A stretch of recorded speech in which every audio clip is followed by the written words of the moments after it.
Ben-Zevi, after both had penetrated the security of the Mexican Congress and were in possession of guns, hand grenades, and explosives.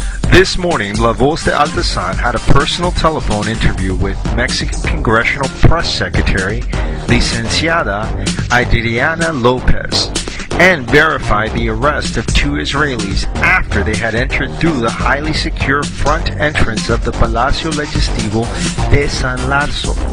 She stated to La Voz de Altazan that the two terrorists had taken advantage of the situation that had occurred about 1700 hours of Wednesday, October 10th, when a large contingent of sugar industry unionists were entering through the metal detectors. The two Israelis followed about 50 of the unionists to the office of the President of Mexican Congress, Beatriz Paredes.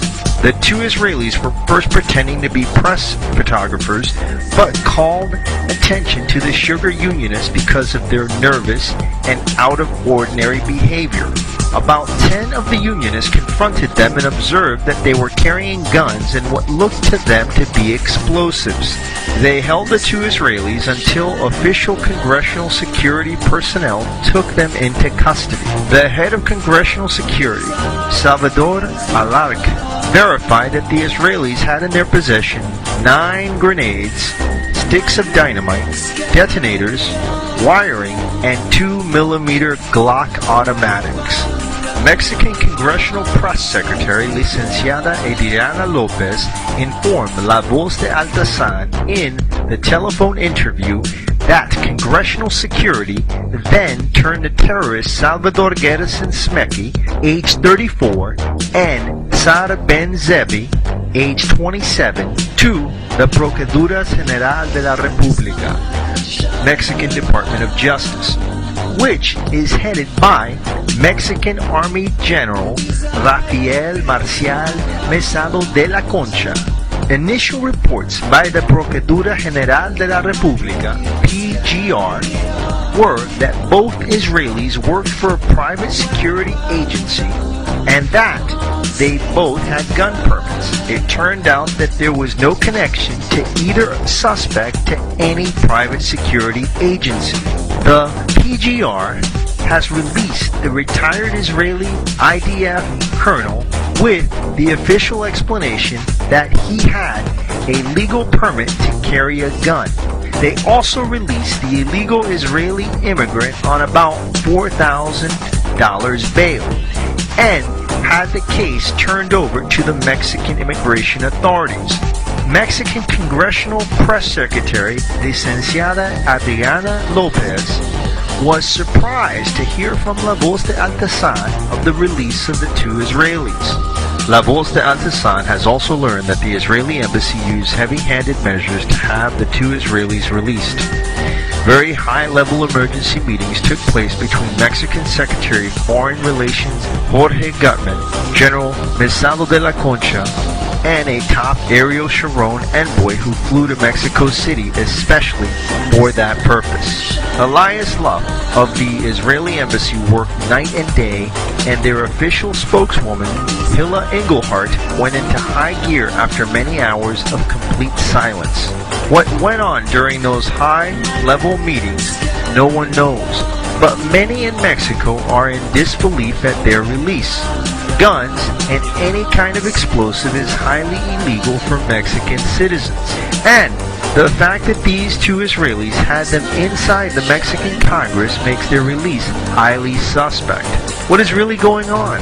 Jorge Gutman, the Mexican Foreign Secretary, has very strong Zionist connections and himself is of the Jewish descent.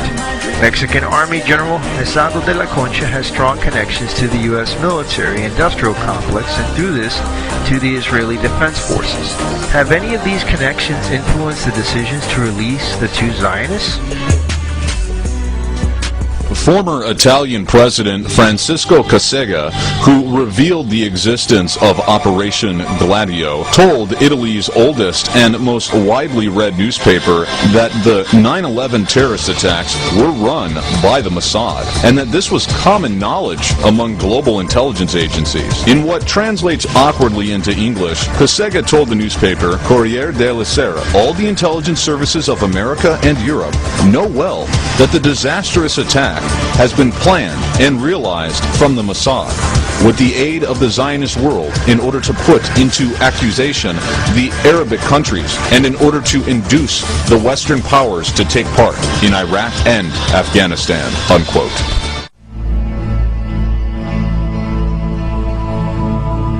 The script for Missing Links was originally over 5 hours. Due to time constraints, many key individuals with established connections to 9/11 could not be examined. Here are a few ancillary pieces of evidence and information which you may research in greater detail on your own. It is possible that these will be exhaustively addressed in another film by the makers of Missing Links or by other investigators in the future. We encourage you to do your due diligence in investigation.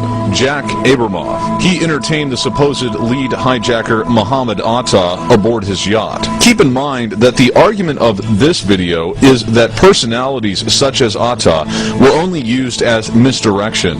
Such villains like Osama bin Laden are mere inventions of the Jewish crime network and are thus hardly worth mention, save for their direct connection to the Jews who planned, orchestrated, and benefited from 9/11. Iser Harel, a Polish Khazar Jew who founded Israel's Mossad. He ran Mossad from 1947 to 1963. He was director of Shin Bet from 1948 to 1952 and Haganah. In his career as a Jewish terrorist, he was also intimately involved in the JFK assassination. As a side note, the film which unashamedly shows the assassination of President John F. Kennedy was filmed by Abraham Zapruder. Zapruder is a Jew. The Zapruder film serves as a warning to anyone who would attempt to take on the Jewish mafia. It was absolutely no coincidence that a Jew happened to catch the assassination on video camera. But the topic of the Jewish hand in the JFK assassination is the subject for another film. Getting back to Iser Harel, it is extremely important to mention that Harel predicted in 1979 that the, quote, tallest building in New York City, unquote, would be hit by, quote-unquote, terrorists because it was a phallic symbol. The fact that 9/11 was planned by the Jews through the admittance of Iser Harel is documented in a book by Michael Evans. Evans is a Jewish Khazar masquerading as a Christian. This is referred to as a crypto-Jew. Benjamin Netanyahu. When asked on 9/11 what the September 11th attack meant for U.S.-Israeli relations, Netanyahu plainly stated, "It's very good." He also wrote a book in the early 80s titled Terrorism, How the West Can Win. He was the Prime Minister of Israel to whom the Clean Break document, or ACB doc, was presented.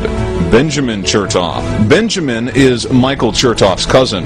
This Jewish criminal personality is responsible for writing a hit piece debunking so-called 9/11 conspiracy theories. Benjamin wrote the article for Popular Mechanics. Ever wonder why even the most well-known 9/11 conspiracy movies never bothered to mention the Jewish crime network? We gently suggest that it's time to start questioning not only those who attempt to debunk 9/11 conspiracy theories, but also question the very people who put forth such theories, with nary a mention of the exhaustive facts we have detailed herein that have been readily available to any investigator. Ronald Lauder, a key Cyan, or Jewish criminal asset, cosmetics Estee Lauder magnate, he founded a school for the Mossad in Herzliya called the Lauder School for Government, Diplomacy, and Strategy. Ronald Lauder is also president of the Jewish National Fund and former chairman of New York Governor George Pataki's Commission on Privatization. He is the key individual who pushed the privatization localization of the World Trade Center